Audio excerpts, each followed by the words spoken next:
أعوذ بالله من الشيطان الرجيم بسم الله الرحمن الرحيم السلام عليكم ورحمة الله وبركاته.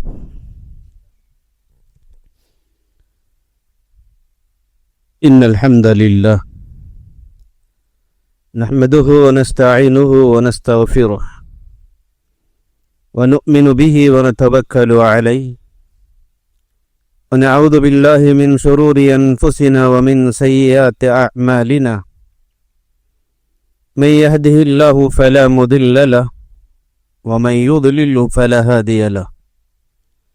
وأشهد أن لا إله إلا الله وأشهد أن محمدا عبده ورسوله. أما بعد فإن أصدق الحديث كتاب الله وخير الهدي هدي محمد صلى الله عليه وسلم وشر الأمور محدثاتها كل محدثة بدعة وكل بدعة ضلالة وكل ضلالة في النار. وقال تعالى: فأما من خاف مقام ربه ونهى النفس عن الهوى فإن الجنة هي المأوى. قابل احترام علماء کرام،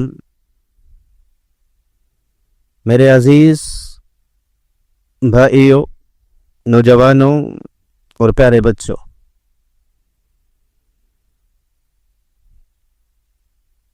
اللہ تبارک و تعالیٰ کا بہت بڑا کرم اور اس کا احسان اور اس کا فضل ہوا کہ رب ذوالجلال نے مجھے اور آپ کو ایک دینی پروگرام میں قرآن اور حدیث کے روشنی میں کچھ باتیں سننے، اللہ کا ڈر اپنے دلوں میں پیدا کرنے کا ایک بہترین موقع رب العالمین نے عنایت کیا۔ سب سے پہلے رب ذوالجلال سے دعا ہے کہ اللہ تعالیٰ مجھے اور آپ کو جو کچھ باتیں یہاں پر ہم سنیں گے، ان باتوں پر اللہ رب العالمین عمل کی توفیق بخشے۔ میرے بھائیو، ابھی آپ نے اعلان میں سنا کہ میرا موضوع جو آج کا ہوگا وہ خوف الہی ہے، یعنی اللہ کا ڈر۔ خوف دل کے بے چینی کو کہتے، دل کے بے قراری کو کہتے۔ مومن جو ہوگا اس کا دل ہمیشہ اللہ کے خوف سے بھرا ہوا ہوگا۔ جس انسان کے دل میں اللہ کا ڈر نہیں ہوگا، یہ جان لیجئے کہ اس کے دل میں اللہ کے مخلوق کا ڈر ہوگا۔ جو اللہ سے نہیں ڈرے گا وہ دنیا کی ہر چیز سے ڈرے گا، یہاں تک کہ اپنے سائے سے خود وہ انسان ڈر جائے گا۔ اگر اس کے دل میں اللہ کا ڈر ہوگا تو پھر وہ کسی بھی چیز سے نہیں ڈرے گا۔ اس کی مثالیں مجھے اور آپ کو سیرت رسول، سیرت صحابہ، سیرت انبیاء، سیرت تابعین، تبع تابعین میں ہم کو ملتے ہیں۔ اور آپ صلی اللہ علیہ وسلم نے بھی یہ فرمایا، حدیث قدسی ہے، اللہ تبارک و تعالیٰ کہتے ہیں، دو ڈر اور دو امن ایک ساتھ کسی انسان کے دل میں جمع نہیں ہو سکتے۔ جو بندہ دنیا میں امن و امان کی زندگی گزار لیتا ہے، یعنی بے خوفی کی زندگی گزارتا ہے، اس کے دل میں اللہ کا ڈر نہیں ہے، اللہ کے عذابات کی اسے فکر نہیں ہے، اللہ کے عذاب کا اسے خوف نہیں ہے، اللہ کے سامنے حاضر ہونے کا جو ڈر ہوتا ہے، وہ ڈر اگر اس کے دل میں دنیا میں نہیں ہوگا تو وہ قیامت کے دن ڈرتے ہوئے زندگی گزارے گا، وہاں کے خوف میں رہے گا۔ اگر وہ دنیا میں اللہ کا خوف اپنے دل میں بھر کر کے رہے گا تو پھر آخرت میں امن والی زندگی گزارے گا. تو اسے ایسا سمجھو، جو بندہ دنیا میں رب چاہے زندگی اختیار کرے گا، رب چاہے زندگی دنیا میں گزارے گا، وہ بندہ آخرت میں من چاہے زندگی گزارے گا. اور جو دنیا میں من چاہی زندگی گزارے گا، نفسانی خواہشات کی پیروی کرے گا، معصیات میں اپنی زندگی گزارے گا، تو پھر آخرت میں اسے وہ زندگی ملے گی جو زندگی رب چاہے گا. تو جو بندہ یہ چاہتا ہے کہ آخرت میں منمانی زندگی گزارے، عیش و آرام والی زندگی گزارے، نعمتوں والی زندگی گزارے، تو اس بندے کو چاہیے کہ وہ دنیا میں رب چاہے زندگی گزارے، قدم قدم پر معصیت سے بچے، قدم قدم پر نیکیاں کرے، اور جو نیکیاں کرتا ہے وہ نیکیوں کے قبول ہونے کے لیے اللہ سے توبہ کرے، اللہ سے دعائیں کرے، اللہ سے درخواستیں کرے، تو وہاں جانے کے بعد من چاہے زندگی ملے گی. سورۃ حمیم سجدہ میں رب العالمین نے یہ حکم دیا، یہ بشارت دی، ان الذین قالوا ربنا اللہ ثم استقاموا تتنزل علیہم الملائکہ الا تخافوا ولا تحزنوا وابشروا بالجنہ. اللہ رب العالمین نے کہا جو بندے دنیا میں اللہ کو ایک مان لیتے ہیں، توحید کو اختیار کر لیتے ہیں، پھر اس پر ثابت قدم رہتے ہیں، جم جاتے ہیں، تو ایسے بندوں کے لیے آسمان سے فرشتوں کا نزول ہوتا، اور وہ یہ خوشخبری لے کر کے آتے ہیں کہ تم دنیا میں ڈرنے کی ضرورت نہیں ہے، خوف والی زندگی گزارنے کی ضرورت نہیں ہے، تم خوش ہو جاؤ، تمہاری مدد کے لیے اللہ فرشتوں کو نازل کرتا ہے، اللہ کی رحمتیں آئیں گے، اللہ کی برکتیں آئیں گے، اللہ کے انعامات آئیں گے، فرشتے ہمارے مدد اور معاون بن کر کے آئیں گے. اس لیے دنیا میں خوف والی زندگی گزارو گے، رب چاہے زندگی گزارو گے، تو آخرت میں چل کر کے انشاءاللہ امن والی زندگی گزاریں گے، نعمتوں والی زندگی گزاریں گے. اللہ نے کہا وَلَكُمْ فِيهَا مَا تَشْتَهِي أَنفُسُكُمْ. وہاں جانے کے بعد جو ہم چاہیں گے، جیسے ہم چاہیں گے، انشاءاللہ ویسی زندگی ہم کو وہاں پر ملے گی. اس کے لیے ضروری ہے، اس کے لیے پہلی شرط ہے کہ ہم دنیا میں رب چاہے زندگی گزاریں. تو ہمارے دلوں میں خوف الہی کو پیدا کرے. خوف الہی یہ بہترین عبادت ہے، بلکہ یہ افضل عبادت ہے. ساری عبادتیں وقتی ہیں. نماز دن میں 5 مرتبہ، روزہ سال میں 1 مہینہ، زکوٰۃ سال میں 1 مرتبہ وہ بھی مالداروں کے لیے، حج وہ بھی زندگی میں 1 مرتبہ وہ بھی مالدار کے لیے. لیکن خوف الہی 24 گھنٹے کی جانے والی عبادت، 24 گھنٹے کی جانے والی عبادت ہے خوف الہی. صبح میں بھی، رات میں بھی، دن میں بھی، تجارت میں بھی، گھر میں بھی، مسجد میں بھی، مکان میں بھی، بازار میں، سفر میں، حضر میں، ہر حال میں، ہر حال میں جو عبادت کی جانی چاہیے وہ عبادت ہے خوف الہی. اللہ کا ڈر ہمارے دلوں کے اندر موجود ہو. جس بندے کے دل میں یہ احساس آ جائے کہ مجھے ایک دن رب کے سامنے حاضر ہونا ہے، میرے اعمال کے بارے میں اللہ کے ہاں سوال ہوگا، میری نیکیوں کا اجر ملے گا، میرے گناہوں کی سزا ملے گی، لرز جائے گا، کانپ جائے گا. جس بندے کے دل میں اللہ کا خوف آ جائے گا، پھر وہ بندے کی زندگی آئینے کی طرح سے صاف ہوگی. وہ زندگی اس کی، مسجد میں بھی وہ اللہ سے ڈرے گا، گھر میں بھی وہ اللہ سے ڈرے گا، بیوی بچوں کے بارے میں بھی اللہ سے ڈرے گا، ماں باپ کے بارے میں بھی اللہ سے ڈرے گا، بھائی بہنوں کے حقوق کے بارے میں بھی اللہ سے ڈرے گا. ہر معاملے میں وہ اللہ سے ڈرتا رہے گا. اس لیے میرے بھائیو خوف الہی یہ افضل عبادت ہے اور یہ بہترین عبادت ہے. لیکن بڑا افسوس ہے آج ہمارے دلوں میں خوف، طرح طرح کے خوف ہیں. بیماری کا خوف ہے، روزی کا خوف ہے، دشمن کا خوف ہے، نوکری چلے جانے کا خوف ہے. سارے معاملات کا خوف ہمارے دلوں کے اندر موجود ہے. اگر نہیں ہے تو صرف اللہ کا خوف ہمارے دلوں میں موجود نہیں ہے. یہ بڑے افسوس کی بات. صرف خوف الہی اپنے دل میں پیدا کر لو، یہ سارے کے سارے خوف ختم ہو جائیں گے. اس کو اگر خوف الہی نہ ہوگا تو پھر یہ سارے خوف آپ کو کمزور کر دیں گے، آپ کو بزدل بنا دیں گے، آپ کو فکر مند بنا دیں گے. قدم قدم پر ڈر ڈر کر کے زندگی گزارو گے، راحت نہیں ہوگی، سکون نہیں ہوگا، برکت نہیں ہوگی، اطمینان نہیں ہوگا، مضبوط نہیں ہوں گے آپ. یہ سارے کمزوریوں کو دور کرنے کے لیے بہترین طریقہ، بہترین وصف، بہترین عمل جو ہے وہ عمل خوف الہی ہے.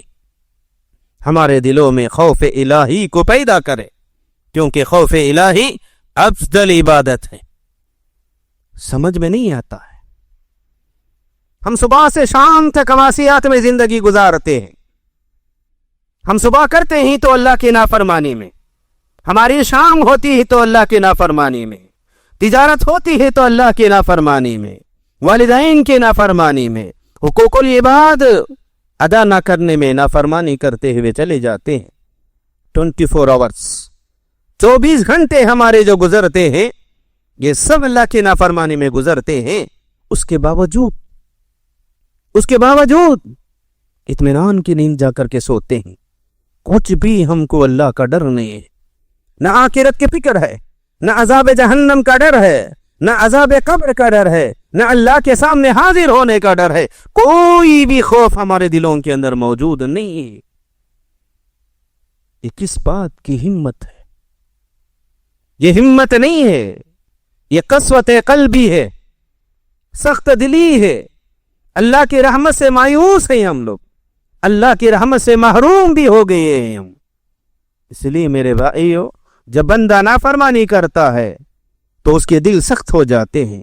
ہمارے دلوں کو نرم کرنے کے لیے خوف الہی کا ہونا بہت ضروری ہے.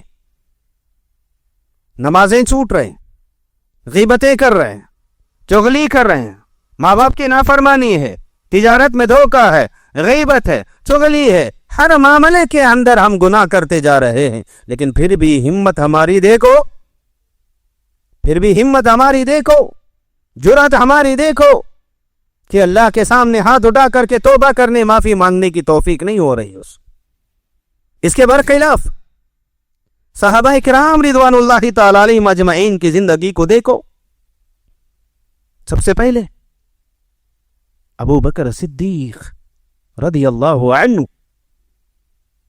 یہ وہ صدیق اکبر ہیں جس کا تذکرہ رب العالمین نے قرآن کریم میں کیا. اور یہ وہ ابو بکر صدیق ہیں جسے اللہ نے رسول کے زبانی یہ حکم دیا، یہ مقام دیا، یہ مرتبہ دیا، یہ فضیلت دیا کہ قیامت کے دن صدیق اکبر یہ کیسا فرد ہوگا. وہ جنت کے 8 دروازوں میں سے جس دروازے سے داخل ہونا چاہے داخل ہوگا. اس کو جنت کی بشارت 10 مبشرہ میں کئی حدیثیں، کئی مرتبہ پیارے نبی صلی اللہ علیہ وسلم نے صدیق اکبر کو جنت کی بشارت دیے. اور آپ صلی اللہ علیہ وسلم نے اپنی زبانی یہ بھی کہا، میں نے دنیا میں اپنے ساتھیوں کے، اپنے دوستوں کے، انسانوں کے تمام کے حقوق کو میں نے ادا کر دیا ہے، لیکن فرد واحد ابو بکر صدیق ایسا ہے کہ اس کو اللہ رب العالمین قیامت کی دن جنت میں میرے جانب سے بدلہ ادا کرے گا. اس کو اتنی خوشخبریاں جنت کی مل چکے، اس کے باوجود صدیق اکبر کا خوف الہی ایسے تھا کہ راستے سے گزرتے ایک درخت کے پاس سے گزر ہوا. ابو بکر صدیق نے درخت کی طرف نگاہ ڈالی درخت کی طرف. وہاں دیکھا ایک ٹہنی پر یہ چڑیا چہچہا رہی ہے, ادھر سے ادھر پھدک رہی ہے, وہ خوش و خرم ٹہنیوں پر گھوم رہی ہے. اسے دیکھ کر کے صدیق اکبر رو پڑے اور کہا, کہاں ابو بکر یہ پرندہ ہوتا, کہاں ابو بکر یہ پرندہ ہوتا, اللہ کے ہاں سوال سے بچ جاتا, جہنم کے عذاب سے بچ جاتا, عذاب قبر سے بچ جاتا. یہ کون؟ یہ وہ ابو بکر جو کئی مرتبہ رسول اکرم صلی اللہ علیہ وسلم کے زبانی جنت کی خوشخبریاں سن چکے.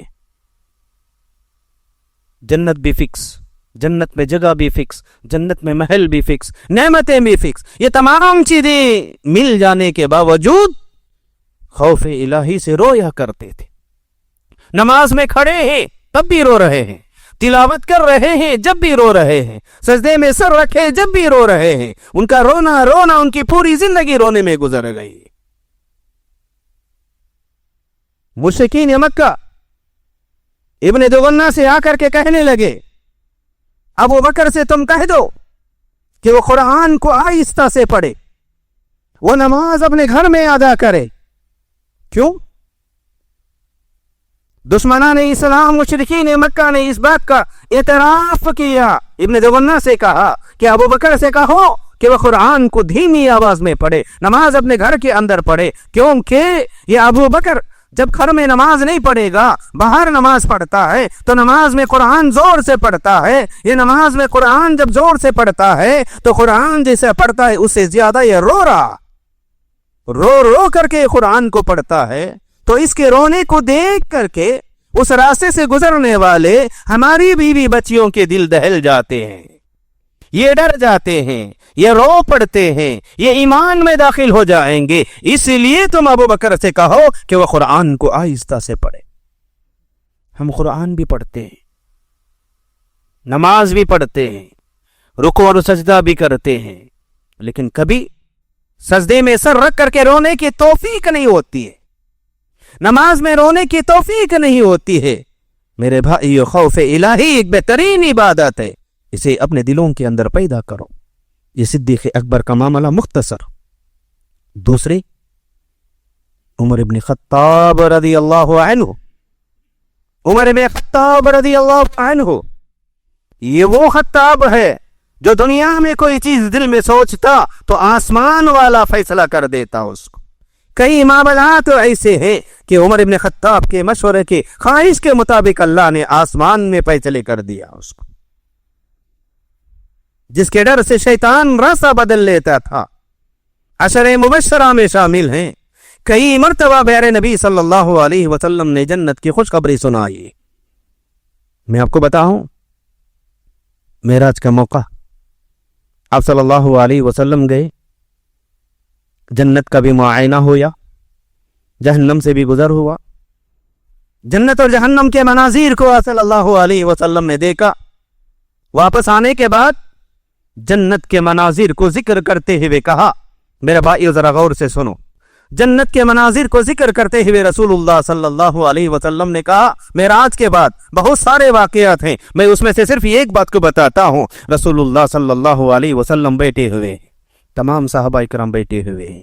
صحابہ کے درمیان میں پیارے نبی رسول اللہ صلی اللہ علیہ وسلم نے کہا, میں معراج کے موقع پر جنت دکھائی گئی مجھے, میں نے جنت کو دیکھا.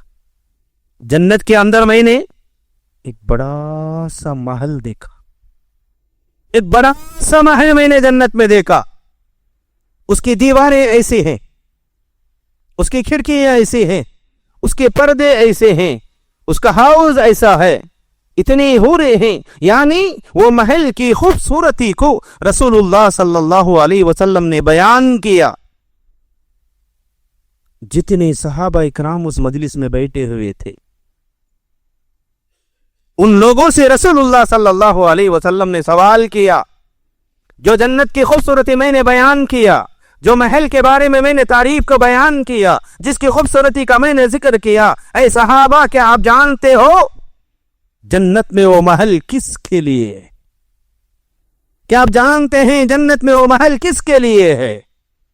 ابو ہریرہ رضی اللہ عنہ کہتے ہیں وہ مجلس میں جتنے صحابہ بیٹھے ہوئے تھے ہر ایک کے دل میں یہ خواہش ہوئی شاید وہ میرے لیے، لیکن آگے بڑھ کر کے بولنے کی ہمت نہیں تھی کسی سے.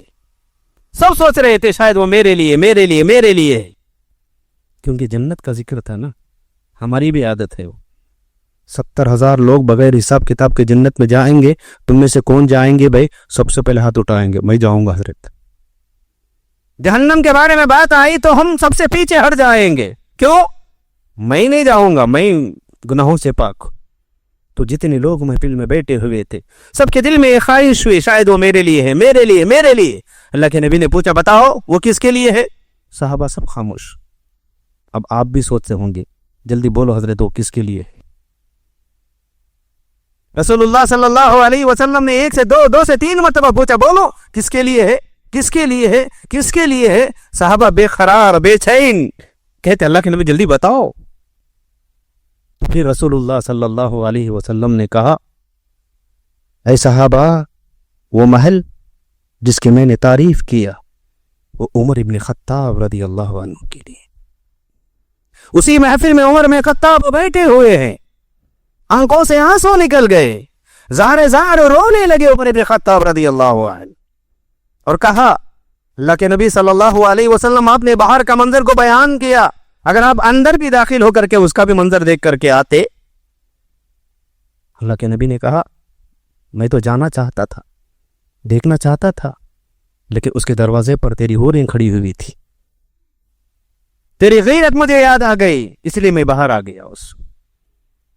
میرے بھائیوں اتنی بڑی خوشخبری ملنے کے باوجود عمر بن خطاب رضی اللہ عنہ خوف الہی سے راستے سے گزرنے لگے تو انہوں نے وہاں پر ایک دمبے کو دیکھا. اسے دیکھ کر کے دل میں خواہش ہوئی. کئی واقعات ان کے ہیں. ایک کنکر کو انہوں نے اٹھایا اور کہا کاش عمر بن خطاب بے کنکر ہوتا تو اللہ کے عذاب سے بچ جاتا، اللہ کے سوال سے بچ جاتا تھا. حالانکہ یہ عمر کئی مرتبہ ان کو جنت کی خوشخبریاں سنا دی گئی ہیں، اس کے باوجود خوف الہی ان کے دل کے اندر اتنی زیادہ تھی.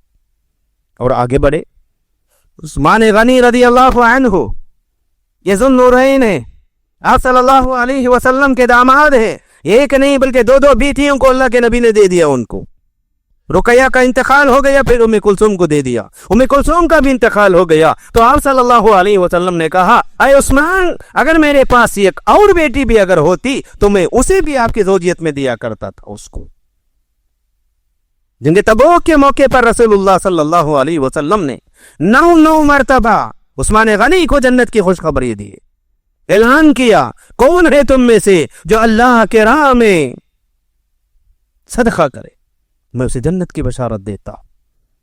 عثمان غنی اٹھے اور کہا اللہ کے نبی میں دیتا ہوں. 9 مرتبہ اللہ کے نبی نے سوال کیا، 9 مرتبہ یہی اٹھے اور کہا میں دیتا ہوں میں دیتا ہوں میں دیتا ہوں. پھر آخر میں اللہ کے نبی نے کہا عثمان بس کرو. اتنی مرتبہ جنت کی خوشخبری دینے کے باوجود یہ عثمان غنی کی حال یہ ہے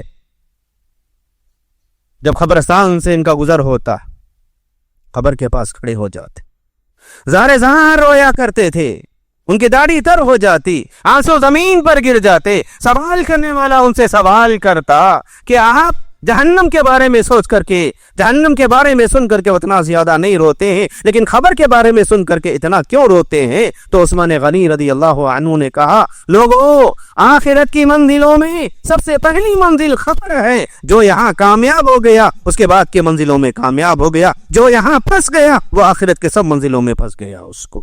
اس لیے میں عذاب خبر کے بارے میں سوچ کر کے اتنا روتا ہوں.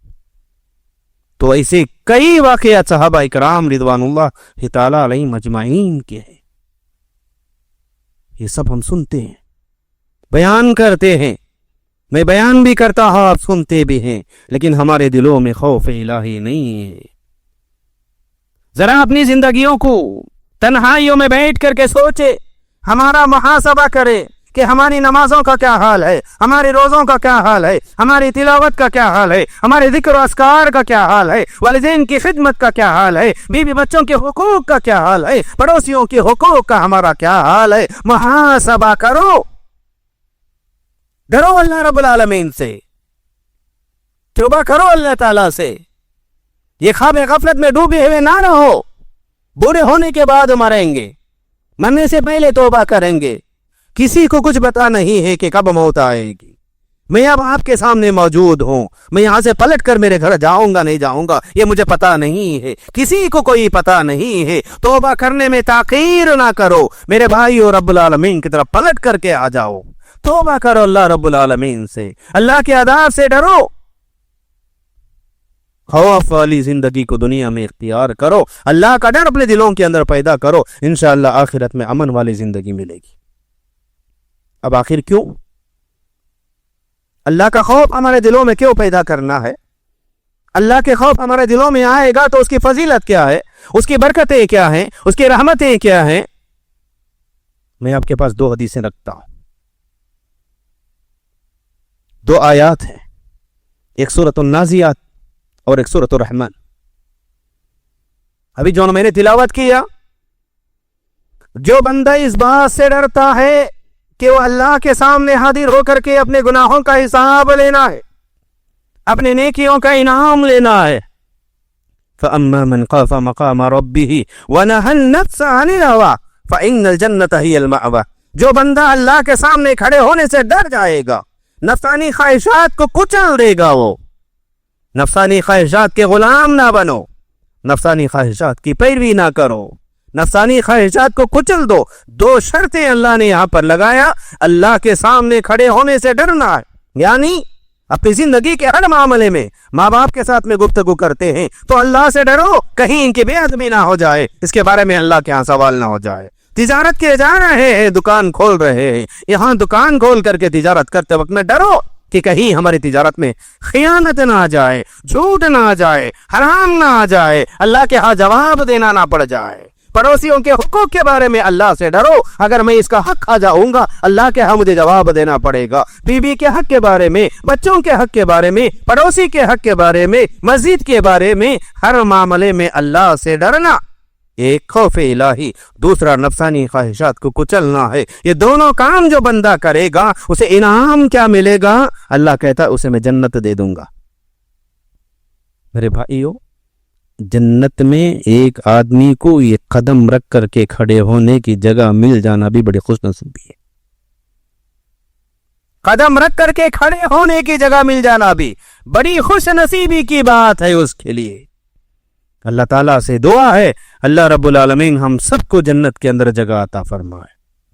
یہ سورہ نازعات, سورہ رحمان میں اللہ نے کہا جو بندہ میرے سامنے کھڑے ہونے سے ڈر جاتا ہے, یعنی صبح شام رات دن کھانا پینا پہننا اوڑھنا ہر معاملے میں اللہ سے ڈرتا ہے, تو ایسے بندے کو اللہ کا وعدہ ہے اسے 2 جنتیں عطا کروں گا. ایک نہیں